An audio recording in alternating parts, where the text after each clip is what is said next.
Bienvenidos a Corazón Churiurdin.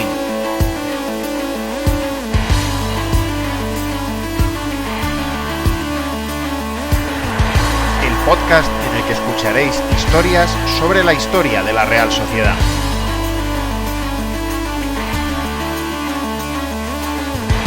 Soy Juan Rodríguez Millán. Arrancamos.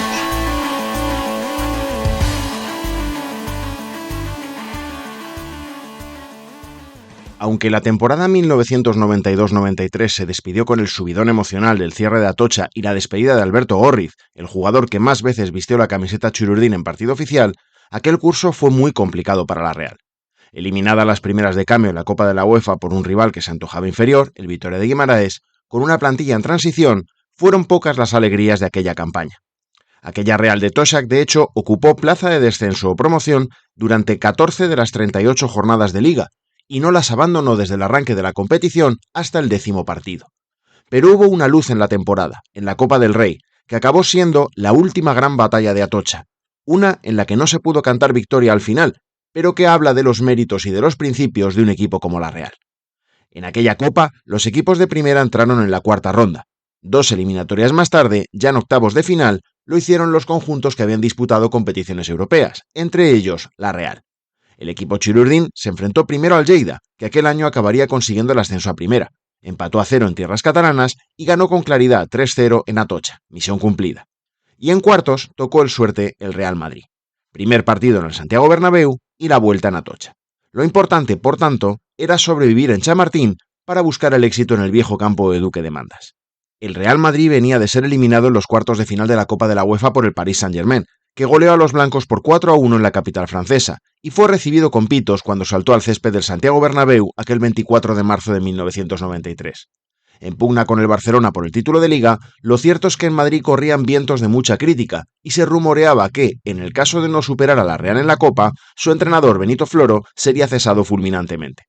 Quizá por esa mezcla de sensaciones, el Real Madrid salió a por todas y la Real sufrió lo indecible en el Bernabéu. A los 10 minutos, un caracoleo de Luis Enrique acabó dentro de la portería de Lluvero, en un balón impulsado hacia la propia portería por Océano, quien unos minutos antes ya había sacado un balón de debajo de los palos. Solo 3 minutos después, una mala cesión de cabeza de Imanol a su portero la aprovechó Zamorano para plantarse frente al cancerbero Churiurdin, regatearle y hacer a placer el 2-0.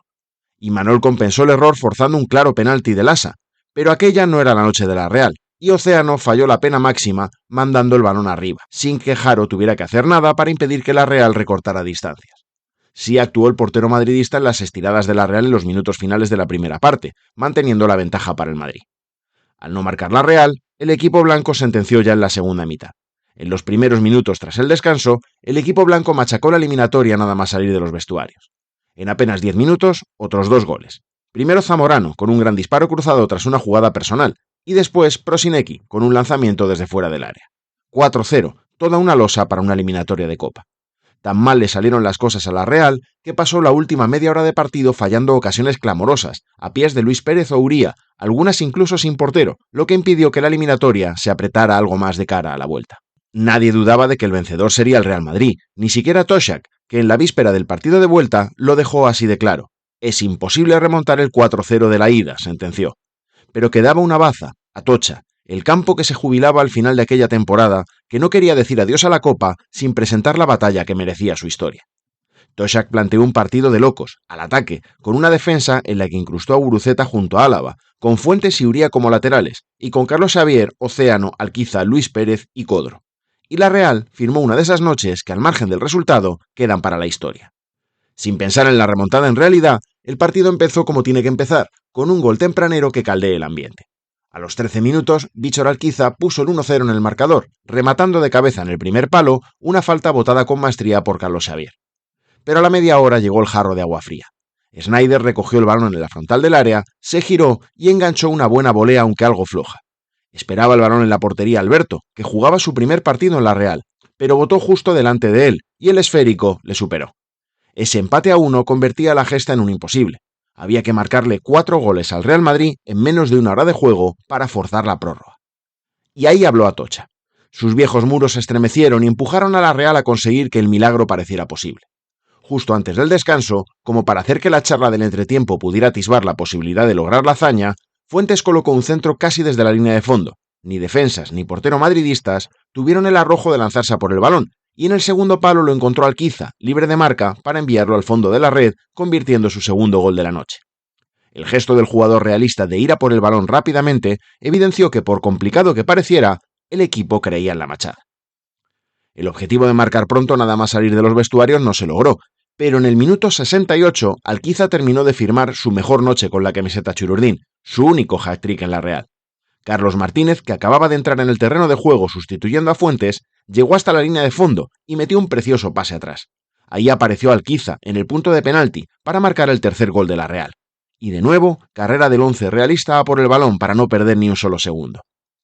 Solo pasaron 6 minutos más hasta que la Real volvió a marcar. El equipo chururdín disfrutó de una falta algo alejada, lo que hacía que todo el mundo pensara que fuera Codro quien iba a disparar. Pero el bosnio se apartó, el lanzamiento lo firmó Alquiza y cogió buena dirección. Haro no consiguió atraparlo y dejó el balón muerto en el interior del área, donde apareció como una bala un central, Iñaki Álava, convertido en un electrizante extremo, en un certero delantero, en el autor del gol, que definitivamente disparaba la ilusión de lograr una remontada épica. La forma en que cantó el gol el central, la expresión de su rostro, era la misma ilusión de Atocha y de los miles de realistas que poblaban sus gradas. A la Real le quedaban 16 minutos para lograr algo impensable apenas una hora antes, y lo logró.